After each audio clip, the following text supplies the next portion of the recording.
الحمدللہ رب العالمین اللہم صلی علی سیدنا محمد الذی ارسل شاہدا و مبشرا و نذیرا و داعیا الی اللہ باذنہ و سراجا منیرا اللہم صلی علیہ وعلی آلہ و صحبہ وسلم تسلیما کثیرا فاعوذ باللہ من الشیطان الرجیم بسم اللہ الرحمن الرحیم لقد کان لکم فی رسول اللہ اسوۃ حسنۃ لمن کان یرجو اللہ والیوم الآخر وذکر اللہ کثیرا صدق اللہ العظیم رب اشرح لی صدری ویسر لی امری واحلل عقدۃ من لسانی یفقہوا قولی۔ جماعت اسلامی ہند حلقہ مہاراشٹرا کے محترم ذمہ داران، محترم بزرگوں، عزیز نوجوانوں، پیارے بچوں، محترم ماؤں، بہنوں اور بیٹیوں، ربیع الاول کا مبارک مہینہ شروع ہو چکا ہے۔ یہ مہینہ محسن انسانیت، سرور عالم، داعی اعظم، رحمت للعالمین صلی اللہ علیہ وسلم کے نام معنون ہے۔ اس وقت سیرت پاک کے مبارک تذکروں سے ہماری بستیوں کی فضائیں معمور ہیں۔ یہ مہینہ دنیا بھر کے مسلمانوں کے لیے، خاص طور پر ہمارے ملک کے مسلمانوں کے لیے، عشق و سرمستگی کی عجیب کیفیات لے کر وارد ہوتا ہے۔ سیرت کے جلسے اور جلوس، آپ صلی اللہ علیہ وسلم کے مبارک ذکر کی محفلیں اور مجلسیں، عشق و محبت میں ڈوبی ہوئی نعتیں، تقریر، تحریر، کوئز وغیرہ مقابلوں میں بچوں کا جوش و خروش، گھر گھر آپ کی حیات طیبہ کے قصے، ربیع الاول کی یہ پربہار اور پرشوق فضائیں بہت بڑی تبدیلی کا ذریعہ بن سکتی ہیں۔ محبوب خدا صلی اللہ علیہ وسلم سے بے پناہ محبت، ان پر جانثاری، ان سے شعوری لیکن جذبے کی سطح پر مجنونانہ تعلق و وارفتگی، یہ سب ہمارا عظیم سرمایہ ہے۔ یہ ماہ مبارک ان مبارک جذبات کو زندہ کرنے اور ان میں تپش اور حرارت پیدا کرنے کا سبب بنتا ہے۔ یہ بات درست ہے کہ سرور عالم صلی اللہ علیہ وسلم کی شخصیت کو کسی ایک مہینے تک محدود نہیں کیا جا سکتا۔ آپ کو تو اللہ نے وَرَفَعْنَا لَكَ ذِكْرَكَ کا مقام بلند عطا کیا ہے۔ صبح سے شام تک، مشرق سے مغرب تک اور قیامت تک لاکھوں میناروں سے اشہدو ان محمد الرسول اللہ کی صدائیں بلند ہوتی رہیں گی، اور کروڑوں زبانوں اور کروڑوں قلوب کی گہرائیوں سے ہر لمحہ درود و سلام کے نذرانے پیش ہوتے رہیں گے۔ اللہم صلی علی محمد صلی اللہ علیہ وسلم۔ لیکن اگر اس مہینے کو مسلمان خاص طور پر آپ کو تفصیل سے یاد کرنے کے لیے اور آپ کی حیات پاک کے مبارک لمحات کو گہرائی سے سمجھنے کے لیے استعمال کرتے ہیں یا کرتے رہیں تو اس میں بھی کوئی بری بات نہیں ہے، بلکہ ان تذکروں کو، ان محفلوں کو اور شوق و وارفتگی کی ان کیفیات کو صحیح رخ دیا جائے تو ربیع الاول کے یہ ایام ہماری نجات کا ذریعہ بن سکتے ہیں، عروج و سربلندی کا زینہ بن سکتے ہیں۔ ہم سیرت پاک کے سائے میں دونوں جہانوں کے خزانوں سے مالا مال ہو سکتے ہیں۔ لیکن اس کے لیے ضروری ہے کہ ہم اپنے آپ کو اور پوری امت کو اس کے لیے تیار کریں کہ سیرت پاک کی طرف اس لیے رجوع ہوں کہ وہ ہمارے لیے نمونہ اور اسوہ بنے۔ آپ صلی اللہ علیہ وسلم نعوذ باللہ کوئی دیو مالائی شخصیت، کوئی میتھولوجیکل پرسنالٹی نہیں ہے کہ صرف سنسنی خیز قصوں کہانیوں سے دل بہلانے پر اکتفا کر لیا جائے۔ آپ نعوذ باللہ صرف گزری ہوئی تاریخ کا حصہ نہیں ہیں کہ آپ کی شخصیت محض قومی تفاخر کا، نیشنل یا کمیونٹی پرائیڈ کا ذریعہ بنی رہے، بلکہ آپ تو سرور عالم ہیں۔ قیامت تک انسانوں کے قافلوں کی قیادت آپ فرماتے رہیں گے۔ آپ کی ذات گرامی آج بھی اتنی ہی ریلیونٹ ہے جتنی آج سے 1400 سال پہلے تھی۔ ہر کجا بینی جہان رنگ و بو، آنکھ اس خاکش بروید آرزو، یا زنور مصطفیٰ اور آبہا است، یا ہنوز اندر تلاش مصطفیٰ است۔ اس جہان رنگ و بو میں جدھر بھی دیکھیں، اس خاک سے جو بھی آرزو ہویدہ ہوتی ہے وہ یا تو نور مصطفیٰ صلی اللہ علیہ وسلم سے چمک رہی ہے یا ابھی تک مصطفیٰ صلی اللہ علیہ وسلم کی تلاش میں ہے۔ تو سامعین محترم، یہ دنیا ہنوز اندر تلاش مصطفیٰ است، ابھی بھی مصطفیٰ کی تلاش میں ہے۔ اندھیروں میں بھٹکتی دنیا سرور عالم کی قیادت کی تلاش میں ہے۔ مصیبتوں سے کراہتی دنیا رحمت للعالمین کے فیض کی تلاش میں ہے، اور آپ کے احسانوں تلی ہوئی دنیا کو آج بھی محسن انسانیت کی تلاش ہے صلی اللہ علی محمد صلی اللہ علیہ وسلم۔ اسی طرح ہم مسلمانوں کے لیے معاملہ چاہے ہماری ذاتی زندگی کا ہو یا ہماری اجتماعی ملی زندگی کا، اسوہ اور نمونہ آپ ہی کی حیات طیبہ میں ہے۔ لقد کان لکم فی رسول اللہ اسوۃ حسنہ، قرآن نے کہا ہے، قرآن نے آپ کو سراج منیر یعنی روشن چراغ کہا ہے۔ وَدَاعِيًا إِلَى اللَّهِ بِإِذْنِهِ وَسِرَاجًا مُنِيرًا، یعنی آپ کی حیات طیبہ اور مبارک اسوے سے قیامت تک انسانوں کے قافلے روشنی حاصل کرتے رہیں گے، اور اس روشنی میں اپنی زندگی کے سفر کو، اپنے جرنی کو آگے بڑھائیں گے، اور اسی صورت میں نجات و کامیابی کی منزل تک پہنچ سکیں گے۔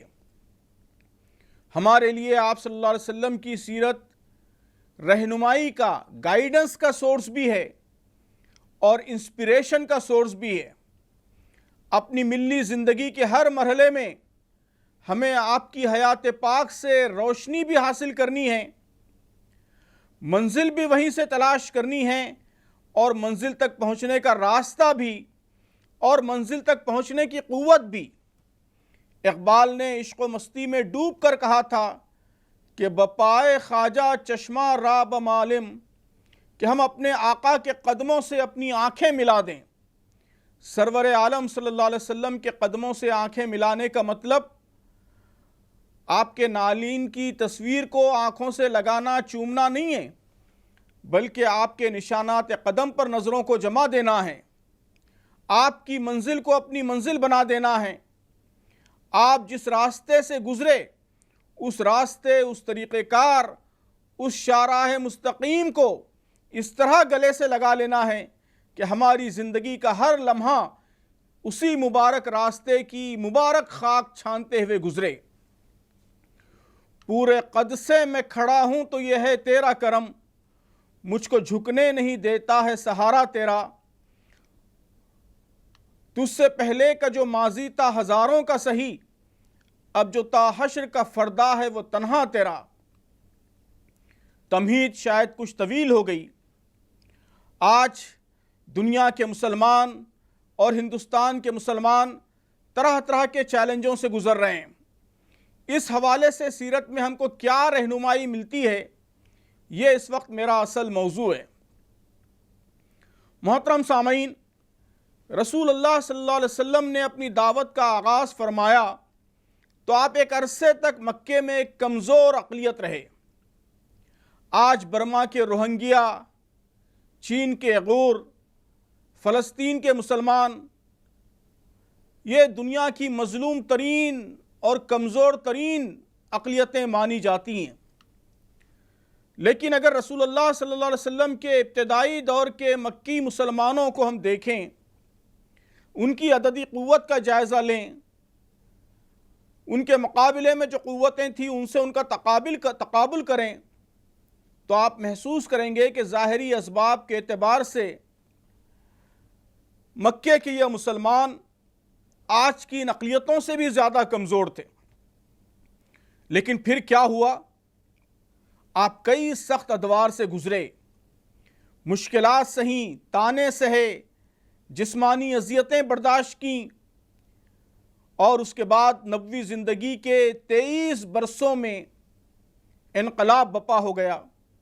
ایک ایسا انقلاب جو انسانی تاریخ کا سب سے تیز، سب سے ہماگیر، سب سے پائیدار انقلاب تھا، جس نے سیاست اور معیشت ہی کو نہیں بلکہ انسانوں کے تصورات کو، ان کے عقائد کو، ان کے اخلاق کو، ان کی تہذیب، معاشرت، طور طریقے، ریت رواج، سب کچھ بدل ڈالے، تاریخ کا دھارا پلٹ دیا، نیا دور ہی نہیں تشکیل دیا بلکہ نئے انسان، نئے دماغ، نئے قلوب تشکیل دیے۔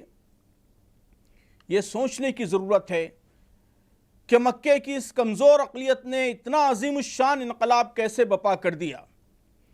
اس میں ہمارے لیے سیکھنے کی کیا باتیں ہیں؟ میں اس نشست میں 3-4 اہم باتوں کی طرف اشارہ کرنا چاہتا ہوں۔ سامعین محترم، اس حوالے سے سیرت کا پہلا سبق اپنے مشن سے وابستگی اور اس کے لیے یکسوئی کا سبق ہے۔ رسول اللہ صلی اللہ علیہ وسلم کو اللہ تعالیٰ نے ایک مقصد اور مشن کے ساتھ مبعوث فرمایا تھا۔ آپ ساری انسانیت کے لیے اللہ کے رسول، دائی، بشیر اور نذیر بنا کر بھیجے گئے تھے۔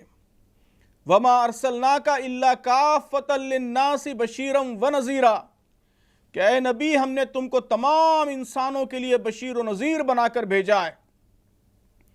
آپ کو دین خداوندی کا غلبہ اور اس کا اظہار کرنا تھا۔ آج ہمارا بھی یہی مشن ہے۔ قرآن میں اللہ تعالیٰ نے رسول اللہ کے 4 حقوق بتائے ہیں۔ فَالَّذِينَ آمَنُوا بِهِ وَعَزَّرُوهُ وَنَصَرُوهُ وَاتَّبَعُوا النُّورَ الَّذِي أُنزِلَ مَعَهُ۔ پہلا حق رسول اللہ صلی اللہ علیہ وسلم پر ایمان، پھر عزروہ آپ کی عزت و تکریم، واتبعوا آپ کی اتباع، اور ونصروہ آپ کی نصرت۔ نصرت کا مطلب کیا ہے؟ مطلب یہ ہے کہ آپ کا جو مشن ہے اس کو جاری رکھا جائے، اس کے حصول کی ممکنہ کوشش کی جائے، تو یہ بھی آپ کا حق ہے۔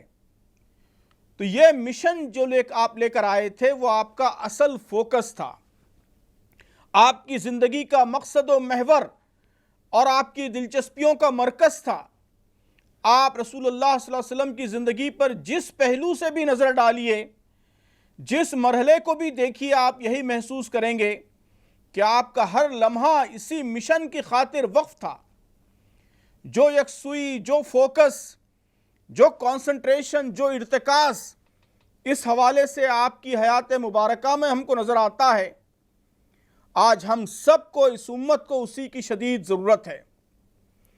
ایک اعلیٰ وارفع مقصد اور اس پر ایک سوئی کے ساتھ ہر طرف سے نگاہوں کو پھیر کر، ہر مشکل کو خاطر میں لائے بغیر، ہر ٹیمپٹیشن کو، ہر لالچ کو ٹھکرا کر اس نصب العین پر جم جانا، پہاڑ کی طرح ثابت قدمی سے اس پر ٹھہر جانا، یہ کیریکٹر کی بہت بڑی قوت ہوتی ہے۔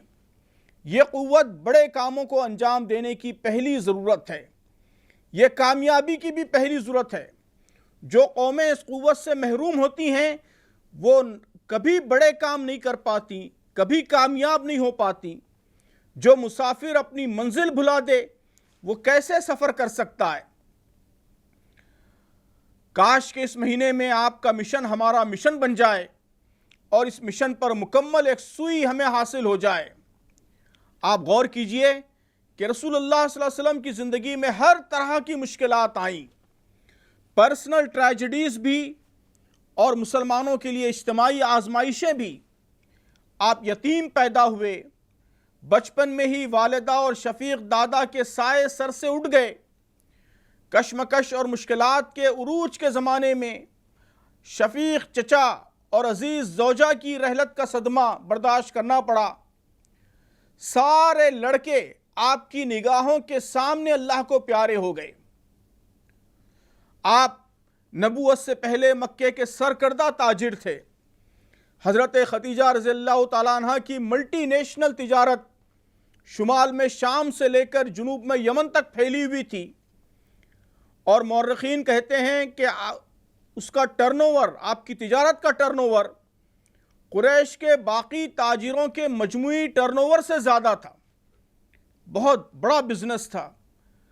آپ صلی اللہ علیہ وسلم حضرت خدیجہ کے شوہر بھی تھے اور ان کے بزنس پارٹنر بھی تھے۔ نبوت کے بعد یہ بڑی تجارت ماند پڑ گئی اور آپ کو غربت بلکہ فاقوں کا بھی سامنا کرنا پڑا۔ شعیب ابی طالب کی گھاٹی میں خاندان کے ساتھ محصور رہنا پڑا۔ آپ کی نگاہوں کے سامنے آپ کے عزیز صحابہ پر مصیبتوں کے پہاڑ توڑے گئے۔ جو قوم آپ پر جان چھڑکتی تھی، صادق و امین کہتی تھی، آپ پر فخر کرتی تھی، اسی قوم نے آپ کو جادوگر، فتنہ پرور، مجنون اور نہ جانے کیا کیا کہنا شروع کر دیا۔ ظاہر ایک حساس انسان کے لیے یہ بھی بڑی آزمائش ہوتی ہے، یعنی ہر طرح کے چیلنج اور ہر طرح کی آزمائشوں سے آپ کو گزرنا پڑا، لیکن جو یکسوئی اور جو فوکس آپ کا اپنے کام کے سلسلے میں تھا وہ ایک لمحے کے لیے بھی متاثر نہیں ہوا۔ آپ پوری سیرت مبارکہ کا جائزہ لیجئے، آپ دعا فرما رہے ہیں تو اسی مشن کی خاطر، رات بھر جاگ کر خدا کے حضور گڑ گڑا رہے ہیں تو اسی مقصد کے پیش نظر، اس قدر فکر مند ایسے گھلے جا رہے ہیں کہ بار بار خدا کو تسلی دینی پڑ رہی ہے، لعلک باخع نفسک الا یکونوا مؤمنین، کہ اگر یہ لوگ ایمان نہیں لائے تو کیا آپ اپنی جان گھلا دو گے؟ اپنے مقصد و مشن کے لیے آپ کی بے چینی و اضطراب کی ایسی دلکش منظرکشی ہم کو قرآن میں جگہ جگہ ملتی ہے۔ سیرت میں ہم کو بعض بڑی حیرت ناک اور بڑی دلکش تصویریں نظر آتی ہیں۔ آپ ہجرت فرما رہے ہیں صلی اللہ علیہ وسلم، جان ہتھیلی پر ہے، طویل دشوار گزار راستے سے سینکڑوں میل کا تکلیف دہ صحرائی سفر درپیش ہے، اور ایسا سفر کہ 70 کے قریب جوان تیز رفتار گھوڑوں پر سوار سرخ اونٹوں کے انعام کی طلب میں آپ کی جان کے پیاسے بنے آپ کا تعاقب کر رہے ہیں۔ آپ ذرا تصور کی آنکھ سے دیکھنے کی کوشش کیجئے کہ آپ غاروں میں چھپ کر پیچیدہ راستوں کو اختیار کر کے بچتے بچاتے جان ہتھیلی پر لے کر آگے بڑھ رہے ہیں۔ کیا اس مرحلے سے بھی مشکل کوئی مرحلہ ہو سکتا ہے؟ لیکن اس مرحلے میں بھی دعوت دین کا اصل مقصد آپ کی نگاہوں سے اوجھل نہیں ہے۔ رحمت للعالمین کے مصنف کہتے ہیں کہ اس مشکل سفر کے دوران 70 لوگ آپ کے دست حق پرست پر ایمان لے آئے۔ ان میں مشہور صحابی اور کاتب وحی بریدہ بن حصیب اسلمی بھی شامل ہیں، جو غمیم کے مقام پر آپ سے ملے تھے اور آپ نے دعوت اسلام پیش کی تو اسے قبول کر لیا۔ کیا یکسوئی اور فوکس کی اس سے بڑھ کر کوئی اور مثال ہو سکتی ہے؟ لمبے طویل صبر آزما سفر کے بعد بچ بچا کر مدینہ کے قریب قباء پہنچتے ہیں، جہاں مدینہ کے لوگ آپ کے منتظر ہیں، تو سفر کی کامیابی کے بعد چین سے بیٹھ نہیں جاتے اور نہ اہل مدینہ کی میزبانی و ضیافت سے لطف اندوز ہونے لگتے ہیں، بلکہ اس طویل سفر کے بعد اسلام کا مرکز، اسلامی تاریخ کی پہلی مسجد، اس کی تعمیر شروع فرما دیتے ہیں۔ 23 ستمبر 622 عیسوی پیر کے روز آپ قباء پہنچتے ہیں، اور 26 ستمبر تیسرے دن مسجد قباء کی تعمیر مکمل کر کے یہاں سے روانہ ہو جاتے ہیں۔ سیرت میں کئی مثالیں ایسی ملتی ہیں۔ عزیز صحابی خباب بن الارت رضی اللہ تعالیٰ عنہ مصائب سے پریشان ہو کر خدمت اقدس میں حاضر ہوتے ہیں۔ آپ پریشان نہیں ہوتے، عزیز صحابی سے بھی ہمدردی کے کلمات نہیں کہتے۔ کیا کہتے ہیں؟ فرماتے ہیں خدا کی قسم اللہ اس کام کو مکمل کرے گا، ایک سوار ثنا سے حضر موت تک جائے گا، اس کو کسی کا خوف نہیں ہوگا۔ یہ یکسوئی، یہ اعتماد، یہ یقین، یہ فوکس، یہی بامقصد انسانوں اور گروہوں کی پہچان ہوتی ہے، یہی ان کی طاقت ہوتی ہے۔ اسی سے وہ آگے بڑھتے ہیں، اسی سے وہ ہر میدان میں چھا جاتے ہیں۔ مقصد اور مشن نہ ہو تو انسانی گروہ ہر میدان میں پیچھے، پسماندہ اور درماندہ رہ جاتے ہیں۔ تو محترم دوستو، سیرت کا سبق یہی ہے کہ ہمارا اصل کام اللہ کے بندوں تک اللہ کا پیغام پہنچانے کا کام ہے۔ یہی ہماری اصل پہچان، ہمارا منصب، ہمارا مشن ہے۔ اسی کی خاطر ہمیں جینا اور مرنا ہے۔ اس کام پر ہماری توجہات مرکوز ہو جائیں تو یہ مشن ہماری طاقت بن جائے گا، ہمیں آگے بڑھائے گا۔ پھر کوئی مشکل، کوئی آزمائش ہم کو آزمائش نظر نہیں آئے گی۔ He who has a wife to live can bear with almost any half، کہ جس کے پاس زندگی جینے کا کوئی مقصد، کوئی وجہ، کوئی ریزن ہوتا ہے، وہ زندگی کی ہر مشکل اور ہر مسئلے سے آسانی سے گزر جاتا ہے۔ اعلیٰ مقصد اور اس کے لیے یکسوئی و فوکس، یہ عروج و کامیابی کی پہلی شرط ہے۔ یہ بہت بڑا سبق ہے جو ہم کو سیرت پاک سے ملتا ہے۔ دوسرا سبق کردار اور خیرخواہی کا سبق ہے۔ دعوت کی پہلی صدا بلند کرنے سے پہلے مکے میں نبی کریم صلی اللہ علیہ وسلم کی دو آئیڈنٹیٹیز بن چکی تھیں۔ ایک آئیڈنٹیٹی کا تعلق آپ کے کردار سے تھا، کیریکٹر سے تھا، یعنی آپ صادق ہیں، امین ہیں، اور دوسری آئیڈنٹیٹی کا تعلق مکے والوں کے ساتھ، انسانوں کے ساتھ آپ کی خیرخواہی کی آئیڈنٹیٹی تھی۔ یعنی یہ آئیڈنٹیٹی کہ آپ سارے انسانوں کی بھلائی چاہتے ہیں، اپنی قوم کے مسائل سے گہری دلچسپی رکھتے ہیں، ان کے خیرخواہ ہیں، ان کی فلاح بہبود کے لیے کوشاں رہتے ہیں۔ اس کا ثبوت ام المومنین حضرت خدیجہ کا وہ مشہور بیان ہے جو نبوت کے نزول کے فوری بعد آپ کو تسلی دیتے ہوئے دیا تھا کہ واللہ انک لتصیل الرحمہ، کہ بے شک اللہ کی قسم آپ صلہ رحمی سے کام لیتے ہیں، وتصدق الحدیث، سچ بولتے ہیں، وتحمل الکل، بھوکوں کو کھانا کھلاتے ہیں، وتکسب المعدوم وتقری الضیف وتعین علی نوائب الحق، ناداروں کی کفالت کرتے ہیں، مہمانوں کی خاطرداری فرماتے ہیں، مشکلات میں لوگوں کی مدد کرتے ہیں۔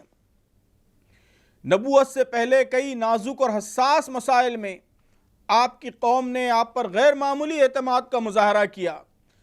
بیت اللہ کی تعمیر کے موقع پر آپ کو حکم بنایا، حلف الفضول میں آپ کی پہل پر بڑے بڑے سرداروں نے لبیک کہا۔ ایسے متعدد واقعات صحیح سیرت میں ملتے ہیں کہ مکے کے لوگ آپ کو جہاں نیک، سچے، امانتدار انسان کی حیثیت سے جانتے تھے، وہیں یہ یقین بھی رکھتے تھے کہ آپ مکے والوں کی بھلائی چاہتے ہیں اور اپنی سمجھداری سے ان کے مسائل حل کرنے کی صلاحیت رکھتے ہیں۔ بادشاہ روم ہرقل کے دربار میں آپ کے سب سے بڑے دشمن اس وقت کے ابو سفیان نے جو گواہی دی تھی، اور یہ گواہی اس وقت دی تھی جب کشمکش اپنے عروج پر تھی، کئی جنگیں ہو چکی تھیں۔ ابو سفیان سے بادشاہ نے پوچھا کہ فَهَلْ كُنْتُمْ تَتَّهِمُونَهُ بِالْكَذِبِ، کہ کیا تم ان کے بارے میں یہ گمان رکھتے ہو کہ وہ جھوٹ بول سکتے ہیں؟ ابو سفیان نے کہا کہ نہیں، ہرگز نہیں۔ پھر اس نے پوچھا فَهَلْ يَغْدِرُ، کیا وہ کبھی معاہدوں کی خلاف ورزی کرتے ہیں؟ ابو سفیان نے کہا نہیں، ہرگز نہیں۔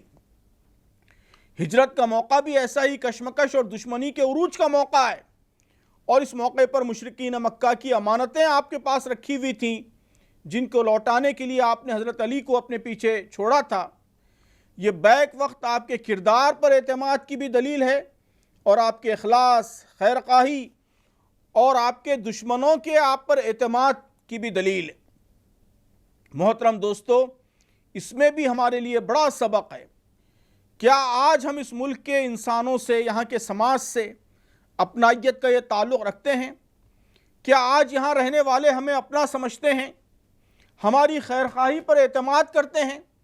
واقعہ یہ ہے کہ مختلف تاریخی وجوہات سے عملاً مسلمان عام غیر مسلم سماج سے الگ تھلگ ہو کر رہ گئے ہیں۔ ان کے مسائل میں دلچسپی لینا اور ان سے خیر خواہی کا تعلق استوار کرنا یہ تو بہت دور کی بات ہے، ان کے مسائل کا شعور بھی ہم میں سے بہت کم لوگوں کو ہے۔ آپ غور کریں گے کہ اس ملک میں مسلمانوں کی پہچان کسی فکر، نظریے، آئیڈیالوجی کے علمبردار گروہ کی نہیں ہے، بلکہ ایک ذات یا ایک کمیونٹی کی ہے جس کے مفادات دوسری ذاتوں سے ٹکراتے ہیں۔ فرقہ وارانہ کشمکش، کمیونل کشمکش یہ داعیانہ کشمکش نہیں ہے۔ انبیاء کی دعوت کے نتیجے میں جو کشمکش پیدا ہوتی تھی وہ دعوت کے نتیجے میں پیدا ہونے والی نظریاتی یا فکری کشمکش تھی۔ ایسی کشمکش خیر کا باعث ہوتی ہے، لیکن یہاں جو موجود ہے وہ ایک فرقہ وارانہ کشمکش ہے۔ اس کی بنیاد ہی یہ ہے کہ ایک فرقہ دوسرے فرقے کو یعنی ہم کو غیر سمجھے، اجنبی سمجھے۔ یہ دعوت کے تقاضے کے خلاف ہے۔ دعوت کا تقاضا ہے کہ چاہے ہمارے مخاطب ہم سے اختلاف کریں لیکن ہم کو اپنا سمجھیں، خیر خواہ سمجھیں۔ اللہ کے رسول صلی اللہ علیہ وسلم کو مکے کے لوگ کشمکش کے عروج کے زمانے میں بھی اپنا سمجھتے رہے، آپ کی خیر خواہی پر اعتماد کرتے رہے۔ تیسرا سبق جس پر میں آپ کی خاص توجہ چاہتا ہوں وہ تدبیر کا، حکمت عملی کا سبق ہے۔ محترم سامعین، رسول اللہ صلی اللہ علیہ وسلم نے مدینہ ہجرت کرنے کے بعد 21 مربع کلومیٹر پر مبنی ایک چھوٹی سی ریاست قائم کی، یعنی ایک چھوٹے سے شہر کی شہری ریاست، جو آپ کی 10 سالہ مدنی زندگی میں حساب لگایا ہے لوگوں نے کہ 780 مربع کلومیٹر روزانہ کی رفتار سے اس میں ایکسپانشن ہوا، یہاں تک کہ جب آپ کی وفات ہوئی تو 34 لاکھ اسکوائر کلومیٹر پر مبنی دنیا کی ایک بڑی طاقت یہ ریاست بن گئی تھی۔ یہ کیسے ہو گیا؟ یقیناً اللہ تعالیٰ کی مدد و نصرت آپ کو حاصل تھی، لیکن اللہ کی سنت یہ ہے کہ اللہ تعالیٰ مدد بھی اسی وقت کرتا ہے جب بندہ اپنی کوششوں کا حق ادا کرتا ہے۔ سیرت کا کوئی بھی طالب علم یہ مانے بغیر نہیں رہ سکتا کہ اس عظیم کارنامے میں رسول اللہ صلی اللہ علیہ وسلم کی عظیم ترین صلاحیت اور تاریخ انسانی کی مؤثر ترین قیادت، اس کا بڑا دخل تھا۔ آپ سیرت پڑھ ڈالیے، پوری تاریخ موتیوں میں پروئی ہوئی ایک کڑی نظر آتی ہے۔ Planning, strategy, timely action, resources کا بھرپور استعمال، وہ ساری باتیں جو آج لیڈرشپ کی کلاسز میں کامیابی کی ضمانت بتا کر پڑھائی جاتی ہیں، رسول اللہ صلی اللہ علیہ وسلم کے اسوے میں ان ساری باتوں کا بکمال اہتمام نظر آتا ہے۔ ایک قدم میں بھی آپ کو رینڈمنس، بے ترتیبی، پلاننگ کی کمی، ایسی باتوں کا احساس آپ کو نہیں ہوگا۔ ہر پچھلا قدم اگلے قدم کی تمہید نظر آئے گا، ہر اگلا قدم پچھلے قدم کا تسلسل محسوس ہوگا۔ بہترین ناول نگار بھی کسی عظیم ترین کامیابی کا افسانہ اس سے بہتر نہیں لکھ سکتا جو رسول اللہ صلی اللہ علیہ وسلم کی جد و جہد میں واقعتاً نظر آتا ہے۔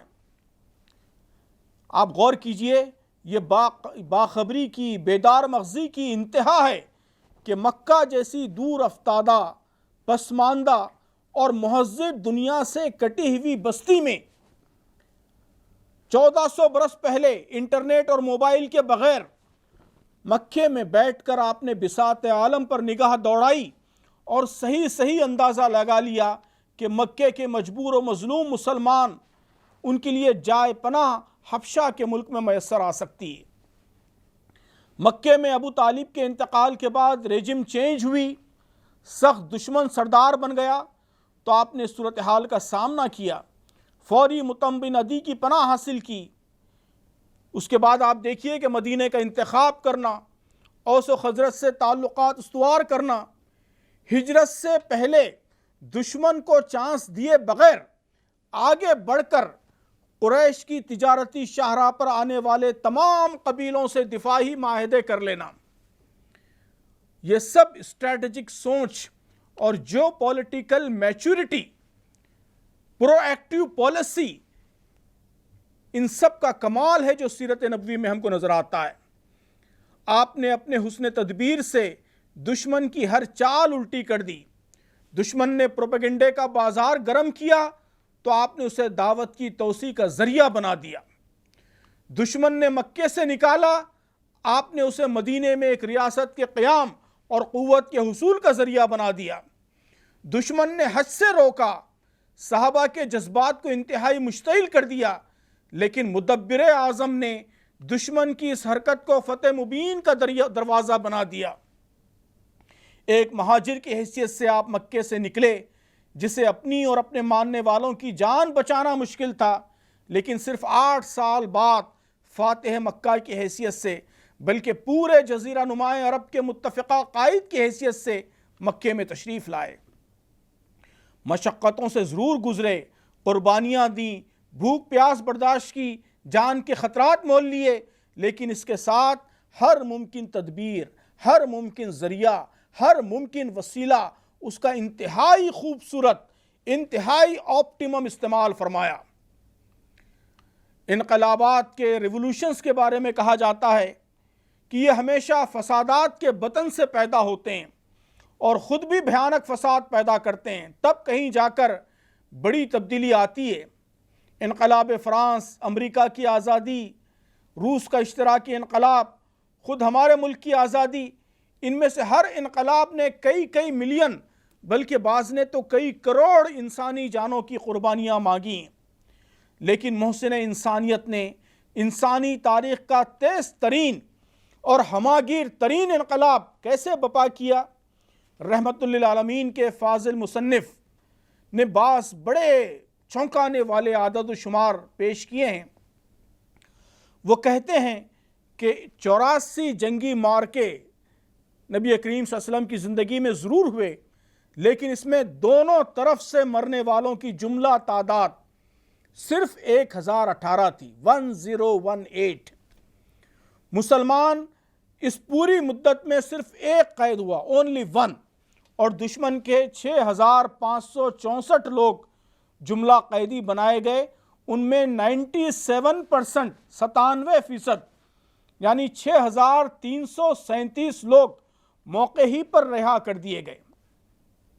انسانی جانوں کا احترام اور ہیومن ڈگنیٹی کی حساسیت جو رحمت للعالمین کے پیغام کا جز تھا، اس کا اس قدر شدت کے ساتھ اہتمام، عام حالات میں نہیں، ایک حیرت انگیز تیز رفتار ریولوشن کے درمیان اس کا اس قدر شدت کے ساتھ اہتمام، کتنی غیر معمولی پلاننگ اور کیسی چست لیڈرشپ اس کے لیے لگ سکتی ہے، اس کا آپ اندازہ کر سکتے ہیں۔ محترم دوستو، غور فرمائیں کہ اس سے کیا سبق ملتا ہے۔ سبق یہ ملتا ہے کہ ہم گھر میں بیٹھ کر کوشش و جدوجہد کے نام پر بے نتیجہ خانہ پوری کر کے یا جذبات میں الٹے سیدھے کام کر کے، وقت کے تقاضوں کو نظر انداز کر کے اگر اللہ کی مدد و نصرت کی امید رکھتے ہیں تو یہ خام خیالی ہے۔ اللہ کے محبوب رسول کو بھی مشقت، آزمائش، کوشش، تدبیر، پلاننگ، انہی راستوں سے گزرنا پڑا۔ آج بھی یہ نہیں ہو سکتا کہ مسلمان تدبیر سے، جہد و عمل سے غافل رہیں اور اللہ سے مدد و نصرت کی توقع رکھیں۔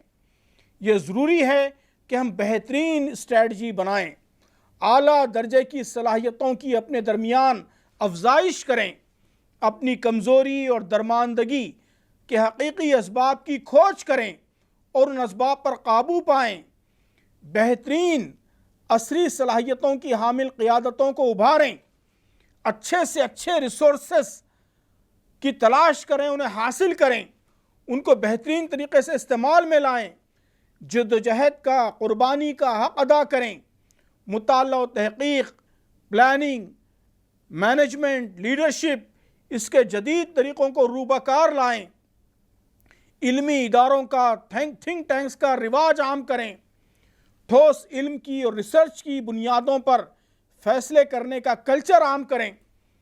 اس عالم اسباب میں کامیابی کے یہی راستے ہیں۔ اللہ تعالیٰ اپنے نیک بندوں کو کامیابی کی ان معروف علتوں سے ایگزمپشن عطا نہیں کرتا۔ اللہ کے محبوب ترین رسول کو بھی ان راستوں کو اختیار کرنا پڑا۔ ان راستوں کو اختیار کرنا ہی اس دور میں اونٹ کو رسی سے باندھنا ہے۔ یہ سیرت کا ایک بڑا اہم سبق ہے۔ چوتھا اور آخری سبق صبر کی طاقت ہے۔ میں نے اس موضوع پر بہت تفصیل سے لکھا ہے۔ بدقسمتی سے صبر کو وڈرال اور سرنڈر اور بزدلی کے معنی میں لیا جاتا ہے۔ یہ اس عظیم اسلامی اصطلاح کے ساتھ بڑی ناانصافی ہے۔ ہمارے نزدیک صبر کا مطلب جذبات پر کنٹرول، عقل اور دین کا جذبات پر کنٹرول، یہ صبر کی ڈیفینیشن ہے۔ جذبات کا بے قابو ہونا یہ جذباتیت ہے یا بے صبری ہے، اور صبر یہ ہے کہ آدمی کا ہر عمل عقل و شعور کے ساتھ اور فہم و حکمت کے استعمال کے ساتھ ہو، اپنے آپ پر پورا کنٹرول ہو، کوئی ہم کو نہ پرووک کر سکے اور نہ ڈرا سکے، کوئی قدم بھی شعوری فیصلے کے بغیر نہ اٹھے۔ تو جن اوصاف کو ہم ول پاور کہتے ہیں، ضبط نفس کہتے ہیں، سیلف کنٹرول کہتے ہیں، وہ سب صبر ہی کے نام ہیں۔ جذباتیت یا بے صبری یہ ری ایکٹیو بیہیویئر پیدا کرتی ہے، اس کے مقابلے میں صبر پرو ایکٹیو بیہیویئر پیدا کرتا ہے۔ اشتعال میں آ جانا اور انتہا پسندی کا شکار ہو جانا یہ بھی بے صبری ہے، اور ڈر جانا، اندیشوں کا شکار ہو جانا، پست ہمت ہو جانا یہ بھی بے صبری ہے۔ اس لیے کہ ڈر بھی ایک جذبہ ہے، یہ جذبہ بھی بے قابو ہو جائے تو یہ بے صبری ہے۔ صبر طویل المیعاد انٹرسٹ کو، طویل المیعاد مفاد کو ترجیح دینے کا نام ہے، جبکہ بے صبری طویل المیعاد مفاد کو وقتی پرووکیشن اور شارٹ ٹرم ٹیمپٹیشن پر قربان کر دینے کا نام ہے۔ اس حوالے سے جب ہم سیرت پڑھتے ہیں تو سیرت ہمیں صبر کی اعلیٰ ترین تصویر نظر آتی ہے۔ سخت سے سخت اور انتہائی چارجڈ سچویشنز میں، جذباتی موقعوں پر بھی آپ صلی اللہ علیہ وسلم جذبات میں نہیں آئے، عقل و شعور کے ساتھ تحریک کے لانگ ٹرم انٹرسٹ کو سامنے رکھ کر فیصلے کرتے رہے اور آگے بڑھتے رہے، راستے نکالتے رہے۔ نبی کریم صلی اللہ علیہ وسلم کو قرآن میں جو احکامات دیے گئے ہیں، دراصل آپ کی اعلیٰ صفات کی ترجمانی کرتے ہیں یہ احکامات بھی۔ تو جگہ جگہ آپ کو صبر کا حکم دیا گیا، یعنی آپ صبر پر عامل تھے، اس کا مطلب یہی ہے۔ مکی زندگی میں آپ صلی اللہ علیہ وسلم نے لمبے عرصے تک دشمنوں کی ایذا رسانیوں، طعنوں اور بھپتیوں کے مقابلے میں صبر کیا۔ وَاصْبِرْ عَلَىٰ مَا يَقُولُونَ وَاهْجُرْهُمْ حَجْرًا جَمِيلًا، قرآن نے کہا ہجر جمیل، خوبصورت دوری آپ نے بنائے رکھی۔ جو لوگ آپ کو تانے دے رہے تھے، زبانی اختلاف کر رہے تھے، آپ کو پرووک کر رہے تھے، تو آپ نے ایک خوبصورت دوری بنائی رکھی، یعنی ان سے دور ہوئے لیکن انہیں دشمن نہیں بنایا، یہاں تک کہ بہت سے لوگوں کے دل دھیرے دھیرے جیت لیے۔ آپ کی نگاہوں کے سامنے اسلام لانے والوں کو اذیتیں دی گئیں، ان کو شہید کیا گیا، آپ صبر کے ساتھ مناسب موقع کا انتظار فرماتے رہے، اپنے اصل کام یعنی دعوت دین کے کام کی طرف متوجہ رہے۔ پھر آپ دیکھیے کہ مکے کے بعد مدینے میں تو آپ کو قوت حاصل ہو گئی تھی، آپ ایک حکومت کے سربراہ بن گئے تھے، لیکن یہاں منافقوں نے طرح طرح کی سازشوں کا بازار گرم کیا، بڑے بڑے فتنے کھڑے کیے، غزوہ احد میں صریح غداری کی اور مسلمانوں کو شدید نقصان پہنچایا۔ آپ صلی اللہ علیہ وسلم کی محبوب زوجہ پر تہمت لگائی۔ اس سے بڑھ کر ایموشنلی چارج سچویشن کیا ہو سکتی ہے کہ آپ کی محبوب زوجہ پر تہمت لگائی گئی اور 1 ماہ تک مدینے میں فتنوں کا ایسا بازار گرم کیا گیا کہ آپ صلی اللہ علیہ وسلم شدید پریشانی کے شکار رہے۔ ان منافقوں کی سرکوبی اور ان کے سرداروں کے قتل کی مانگ عام لوگوں نے نہیں بلکہ اکابر صحابہ نے کی، لیکن اس وقت اسٹریٹجی کا تقاضا یہی تھا کہ ان کے خلاف جنگ کر کے کلمہ گو انسانوں کو 2 گروہوں میں تقسیم نہ ہونے دیا جائے۔ یہ صبر کی نہایت اعلیٰ مثال ہے کہ طاقت کے باوجود دین کے اور مقصد کے لانگ ٹرم انٹرسٹ کو سامنے رکھ کر آپ نے شرپسندوں کو برداشت کیا۔ ان کی سرکوبی اور سزا دینے کے فطری داعیے پر بلکہ صحابہ کے مطالبے پر نہایت تحمل کے ساتھ قابو رکھا اور فتنے کے مقابلے کی متبادل حکمت عملی اختیار کی۔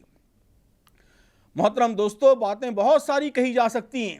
سیرت رسول میں صبر کی بے شمار مثالیں ہیں، بلکہ پوری سیرت صبر کی تمام قسموں کا انتہائی خوبصورت عملی نمونہ ہے۔ اس میں بھی ہم ہندوستانی مسلمانوں کے لیے بہت سارے سبق موجود ہیں۔ ہم یہ سمجھتے ہیں کہ ہندوستانی مسلمانوں نے اپنی حالیہ تاریخ میں خود کو سب سے زیادہ نقصان اپنی جذباتیت سے پہنچایا ہے۔ میں نے اپنے مضمون میں ہماری اجتماعی زندگی میں صبر کی صفت سے محرومی کے کئی شواہد گنائے ہیں کہ اپنے مقام و منصب کو فراموش کر دینا یہ بھی بے صبری کی وجہ سے ہے۔